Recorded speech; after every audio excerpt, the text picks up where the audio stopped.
চম্পাহাটির হারালে বাজি বিস্ফোরণ, স্থল পরিদর্শনে কংগ্রেস প্রতিনিধি দল, প্রশাসনের উদাসীনতার অভিযোগ।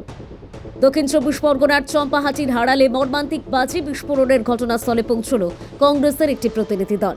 কংগ্রেসের পক্ষ থেকে অভিযোগ করা হয়, ঘটনার পর একদিন কেটে গেলেও এখনো পর্যন্ত আইন অনুযায়ী বেআইনি বাজি ও বারুদ বাজেয়াপ্ত করার কোনো পদক্ষেপ নেওয়া হয়নি। প্রশাসনের এই নিষ্ক্রিয়তাকেই দুর্ঘটনার জন্য দায়ী করছে কংগ্রেস।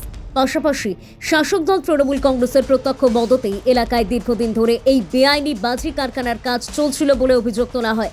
কংগ্রেসের অন্যতম সাধারণ সম্পাদক আশুতোষ চট্টোপাধ্যায় বলেন, মৃত্যুর প্রকৃত সংখ্যা নিয়েও ধোঁয়াশা রয়েছে। প্রশাসন বিষয়টি আড়াল করার চেষ্টা করছে কিনা সেই প্রশ্নও তোলেন তিনি। তার দাবি, মৃত আহত প্রতিটি পরিবারের জন্য 25 লক্ষ টাকা ক্ষতিপূরণ দিতে হবে এবং পরিবারের একজনকে দিতে হবে স্থায়ী চাকরি।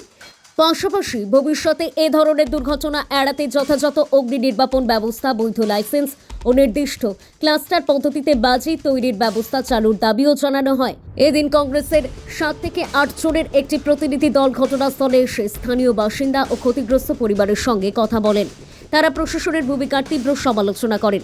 এদিকে এই ঘটনায় এখনো পর্যন্ত গৌরহরি গঙ্গোপাধ্যায়ের মৃত্যু হয়েছে। বাকি 3 জন আশঙ্কাজনক অবস্থায় হাসপাতালে চিকিৎসাধীন। বাজি কারখানার মালিক বিধান নস্করের বিরুদ্ধে মামলা দায়ের হয়েছে। ঘটনার পর থেকেই অভিযুক্ত পলাতক, তার সন্ধানে তল্লাশি অভিযান শুরু করেছে পুলিশ। দক্ষিণ চব্বিশ পরগনা থেকে জায়েদ মিশ্রের রিপোর্ট, ডিএন নিউজ বাংলা। দুশ্চিন্তার ব্যাপার। প্রদেশ কংগ্রেস সভাপতি শুভঙ্কর সরকারের নির্দেশে আমরা এখানে এসেছি। আমার সঙ্গে এই জেলা কংগ্রেসের সভাপতি তপন মণ্ডলের সাথেও কথা হয়েছে। উপস্থিত আছেন প্রতাপ মণ্ডল, রাজ্যের সাধারণ সম্পাদক জাতীয় কংগ্রেসের। দেবজ্যোতি চৌধুরী আছেন, এই জেলার নেতৃত্ব দেন।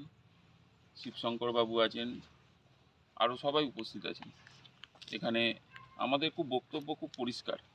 আজকে যা দেখছি চোখে, আমাদের বিশ্বাস হচ্ছে না যেগুলো চলছে কি করে। কি আশ্চর্য ব্যাপার। আমার সঙ্গে সুমনেরও কথা হচ্ছিল যে আজকে এখানে আমরা যে জায়গাটা ঢুকলাম, আপনারা নিজেরাও দেখলেন যে সেখানে এখনো বাজির মশলা কিন্তু মজুদ করে আছে, সিজ হয়নি। তাহলে সিএফএসএল এর টিম এসেছে কি? পুলিশের যারা ইনভেস্টিগেশন করছেন, সেই বডির যারা টিম, তারা কি এখানে এসেছেন? প্রপারলি ইনভেস্টিগেট করেছেন? না শুধু একটা তার দিতে হবে, নো এন্ট্রি ঝুলিয়ে দিয়ে চলে যাব, এটা কি কোনো বিষয়বস্তু ছিল? আমরা প্রশাসনের কাছে অনুরোধ করছি যে বিষয়টাকে গুরুত্ব সহকারে দেখুন। এখানে একজন মানুষ মারা গেছেন এবং অ্যাকচুয়াল কতজন মারা গেছেন সেটা আমাদের জানার প্রয়োজন আছে। অ্যাকচুয়ালি কতজন ইনজোর্ড হয়েছেন সেটা জানার প্রয়োজন আছে। এবং এখানে দীর্ঘদিন ধরে যে পঞ্চায়েত আছে, সেই পঞ্চায়েত লাইসেন্স দিয়েছেন। কিভাবে লাইসেন্স দিয়েছেন? কি সেফটি মেজারকে দেখে লাইসেন্স দিয়েছেন? শুভঙ্কর সরকার প্রদেশ সভাপতি আগেরবার যখন চাম্পাহাটি এসেছিলেন, আমরা পরিষ্কারভাবে বলেছিলাম যেখানে কেন রাজ্য সরকারের পক্ষ থেকে ক্লাস্টার তৈরি করা হচ্ছে না। ক্লাস্টার তৈরি শুধু নয়, সেই ক্লাস্টারের ভেতরে অগ্নি নির্বাপক ব্যবস্থা, সেফটি মেজার, সেগুলো দিয়ে তো এই বাজি কারখানাগুলো চালাতে হবে, কুটির শিল্প চালাতে হবে।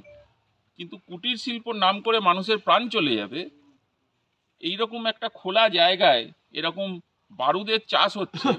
খুব অদ্ভুত ব্যাপার। পশ্চিমবঙ্গের যে ল অ্যান্ড অর্ডার সিচুয়েশান, সেই ল অ্যান্ড অর্ডার সিচুয়েশানে তো এমনি তালাবন্ধ হয়ে যাচ্ছে।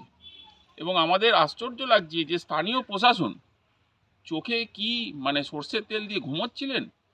তার কারণ হচ্ছে একটা অদ্ভুত চিত্র আমরা দেখতে পাচ্ছি। একটা ব্যারেন ল্যান্ড যাকে বলে, এই ব্যারেন ল্যান্ডে দাঁড়িয়ে এই কার্যকলাপ